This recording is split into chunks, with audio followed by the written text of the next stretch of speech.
All right, so I've rebuilt my batteries up here in the shop, and the ceiling fell out. Luckily, all my stuff is over here and locked up in pretty much waterproof boxes. But unfortunately, it used to be over here, so I guess that's fortunately, actually. There's drywall chunks laying all over everywhere, and not much I could do about it. It's about to stop raining for the season. I have no idea when that happened, but it happened a while ago. So I came in. People on the internet told me that the solid bus bars I was using, which came with the batteries, are these. They're just a solid piece of tinned copper, and they put a piece of heat sink over it so that you wouldn't short out as easily. But these are really good for, or just fine for, like if it was just going to be sitting here on the floor and never vibrating or moving around. But the problem is, over time, the bus bars on here being solid, when it's vibrating, and the batteries shift around a little bit, they can cause a bit of damage to the terminal end. And if the terminal end gets torn open, of course, the battery can fail. And so I went online and I looked at bars that basically they're like this, but they have a bend in them so that it allows a little bit of flexion. And then I found these, which everybody's biggest complaint about these, which they are completely flexible, is that with these, they're a little bit longer, so they're really hard to get on. The thing is that one of the other things people told me was that this battery should be compressed, like it should be compressed end to end. So it turns out that was actually when these cells were a plastic case. These actually have an aluminum case, and the aluminum case, it's pretty much suggested that there be a little space to allow some expansion and contraction, because as they charge and discharge or heat up and cool, they expand and contract. And it's not very much with the aluminum case, but having them rub against each other can be a problem.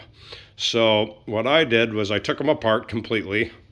I put this double-sided sticky tape, which is actually a foam. You can see there's like a layer of foam in there. And I put two strips, one on this side, one on this side, down between each of these. And then I took a piece of plastic I bought, and I made sure to line them up nice and straight to each other. And then I taped them around and around after I compressed them all together this way. Basically, I put them up on one end and I pushed them together so that the tape would grab. And then I put tape across the back, and I pulled it really tight across the side and pushed it all down. And then I pulled it across the side, and then I pulled it all tight down this side and pushed it down. And then I went around it a few times, and I used fiberglass tape with the threads in it. This is called filament tape, and it handles a pretty large amount of pressure. So there's about 10 pounds of compression, but the 10 pounds of compression is on the foam pad. So each cell can expand and contract this way, but they're unable to really shift this way. And then I took that slab of plastic, which I bought this at Tap Plastics, one sheet. It is clear if you peel the white sticker off the back. If I can get it off of here, let's see. I'm getting it, but it's hard to do with one hand. You can see that the plastic is actually clear. I cut it with my jigsaw, then I sanded the edge so it's nice and smooth and rounded, and that is on the bottom, and it is taped to the bottom with that fiber tape around about 8 or 10 strips that go all the way up to the leading edge, and then I went around it again this way. So there is no flexion this way. The whole thing, if it vibrates, vibrates up and down as a unit. There is no separating and pulling, and what little micro amounts there is will be eaten up by these flexible bus bars, which incidentally, all of the research I did on these have less resistance than these by a long shot. They're significantly better when it comes to, loss of power. So then these had been going into these, and they are aluminum, solid aluminum. And although aluminum's okay, it's not that great.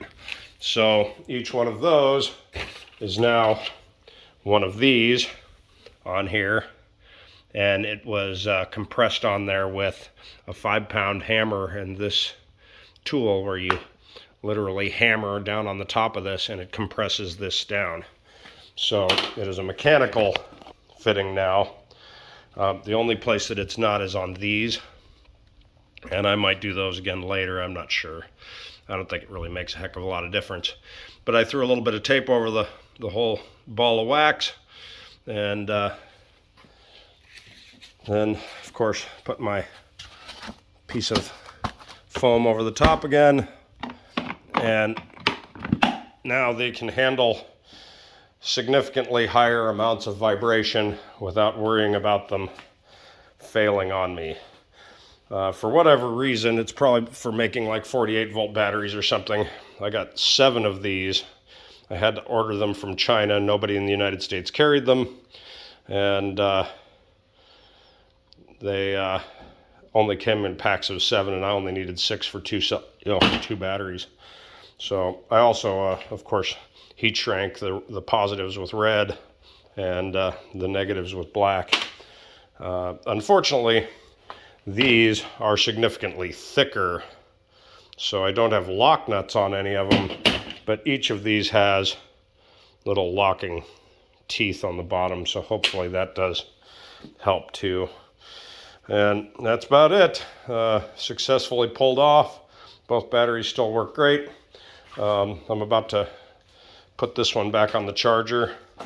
I also purchased 2 of these freezers. They're by Bouge RV. These are 52-quart freezers. They run on 12-volt batteries. And I have a 42-quart in the truck, but I now have 2 of these 53-quart. I came up here with the intent to empty this chest freezer, which is about, I'm going to say a little more than half full of meat. And unfortunately, my neighbor right over here, who has been absolutely anti me being plugged into his house, somebody went and flipped the breaker. And so this was turned off, and all the meat inside of it, about $350 worth of meat, is rotten. I spent $700 on these freezers. They're going to be put on slides in the boat so that they can slide into a berth. And they both contain, well, it's a freezer on this side, and this side, as you can see there, it says is a refrigerator, and that does work. As long as this side is above 5 degrees Fahrenheit, well, 5 degrees or higher Fahrenheit, this side will not freeze. And it's pretty deep. I can keep a lot of stuff in the 2 of those. Jar of mayonnaise or yesterday's dinner or whatever without freezing it. And so, it's a real bummer that I lost $300 worth of meat out of there, but it is what it is. I also purchased, all of this came at the same time to my neighbor here. This is a MPPT charge controller for the Suburban. It's going to run on a 200 amp or 200 watt solar panel that will go on the roof right above the cab area. And I got 2 more of those 200 watt panels and this single Renogy 100 watt panel for a total of 500 watts of panels. And those are going to run on this EPEVER charge controller. And with those, I will have They will charge these batteries in the boat, and I'm thinking I'm probably going to build another one of these batteries with lower amp hours, like 150 amp hour for the truck, for the Suburban, so that I've always got, technically, this one is still showing as a 320, but I don't think it is a 320 because I've never discharged it all the way. But I tend to think these are actually 280, because the one that's currently in the Suburban that I rebuilt about an hour ago, just like this one, after 4 or 5 full discharges and recharges, the BMS converted it to a 288 amp hour, which is a 280 amp hour battery.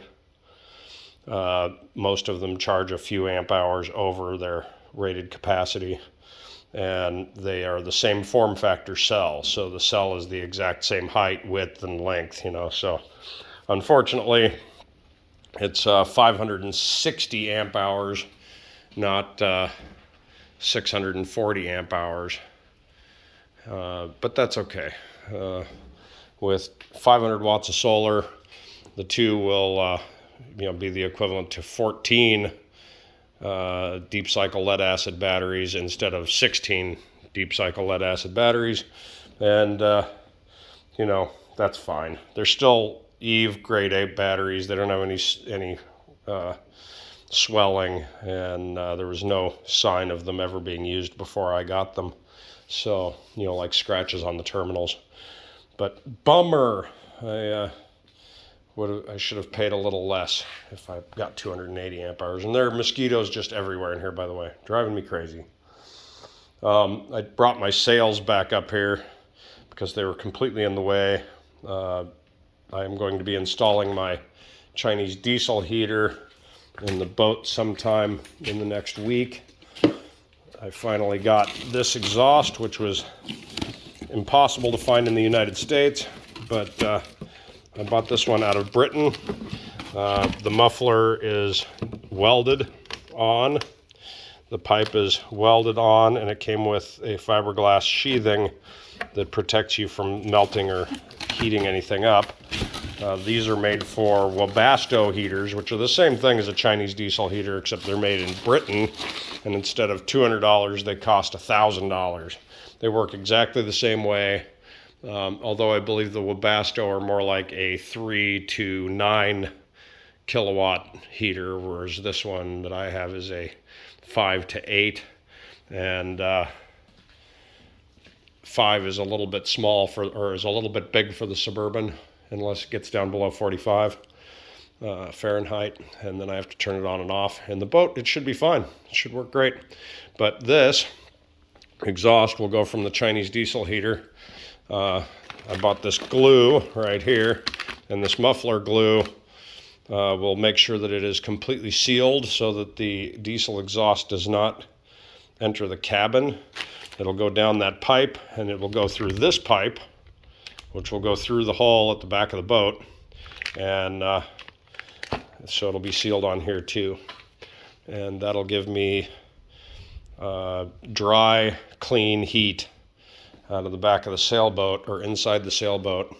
And then inside this is 2 tubes that stretch out to about 8 feet long that I can run one to the V-berth in the front of the boat, and I can run one to the middle of the boat, and one to the mid-rear, and then one to the very back of the boat. And they will all go through one of these nifty little, here, I'll show you. I have to build some wood for them, but these little vents that you can open and close, and they turn in the pivot, so you can aim them whichever way you want. And that will give me good quality heat throughout the boat. It'll blow all the way through, and I'll use the piece of hose that came with the diesel heater to pull air from the lowest point in the boat, so that it's pulling in the coldest air in the boat and blowing it out through the hottest, blowing the hot air out through the hottest. And, I made a mess out of this room, other than that falling down. And, excuse the disaster. A lot of this is going to get cleaned up between now and tomorrow.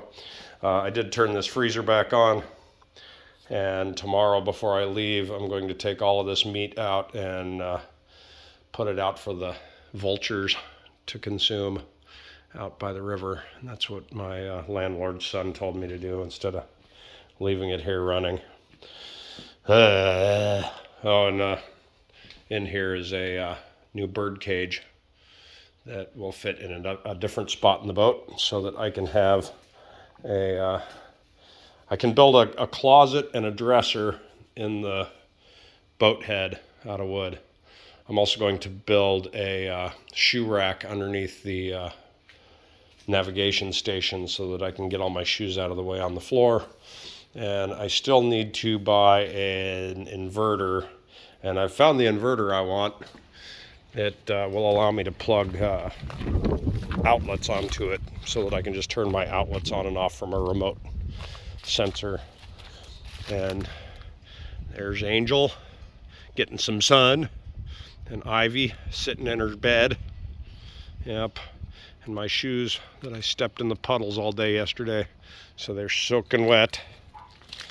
And my new $50 shoes I got off eBay from Canada. Never worn. Had to wear them today though. I like them. They're good looking. They're Merrell's. Yep. But $100 shoes for $50, and that included the shipping. Can't complain about that. I'm going to probably this afternoon, because it's only like 1:30 in the afternoon, probably going to move all my tools into the trailer so that I can fairly quickly take my entire woodworking shop down to the boat instead of leaving all that stuff up here. And I've been looking at a storage locker that's about 2 blocks away from the boat. Not a storage locker, a storage parking space. It's like $150 to park one vehicle there, or one trailer, and it's a fenced in, guarded property. So it'd be convenient to have all this stuff down there, but I'll leave stuff I don't need up here until after I'm done doing woodwork in the boat. Oh, I forgot. Here's one of the 3 200-watt solar panels. This is the one that's going to go on the roof of the Suburban. And this is 200-watt 12-volt. And it came off of a boat. I got 3 of them for $250. And they all work. So that ought to be good. Fantastic. Have a good one, guys.